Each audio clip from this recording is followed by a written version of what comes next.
Alhamdulillah, kerjasama Malaysian Football League (MFL) dengan Konfederasi Bola Sepak Asia (AFC) dan Persekutuan Bola Sepak Antarabangsa (FIFA) membantu memperkukuh pendidikan bola sepak negara. Namun, sebelum kita teruskan perbincangan, jangan lupa untuk tekan subscribe, like dan share channel ini supaya anda tidak terlepas sebarang maklumat terkini mengenai pasukan kebangsaan setiap hari. Ketua Pegawai Eksekutif MFL, Muhammad Shazli Shaikh Muhammad melihat program ini mampu membantu mana-mana individu terutama warga kelab-kelab Liga Malaysia, Liga M, memahami selok-belok dunia bola sepak. Kita nak mendidik anak-anak muda atau yang bekerja di kelab untuk mengambil program ini dengan khusus dan faham untuk bekerja dalam dunia bola sepak.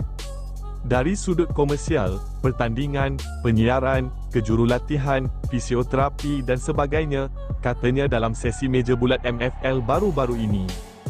Shazli turut memaklumkan MFL sudah mengadakan beberapa perjumpaan dengan Witam berhubung perkara ini. Justeru, pengelola liga itu akan mengemukakan kemaskini terbaru cadangan program berkenaan dalam mesyuarat rakan kongsi MFL yang berikutnya. Lalu Tunku Mahkota Ismail, Pemangku Sultan Johor mendedahkan mesej antara Pengerusi Jawatankuasa Teknikal Selangor FC, Datuk Seri Syahril Mokhtar dan Ketua Unit Pengadil Persatuan Bola Sepak Malaysia, FAM. Pendedahan tersebut dibuat baginda dalam sesi meja bulat Malaysian Football League, MFL, pada 29 April lalu. Tunku Ismail bertanya apakah tindakan yang dilakukan Syahril itu benar atau tidak kerana ini berkait dengan undang-undang bola sepak.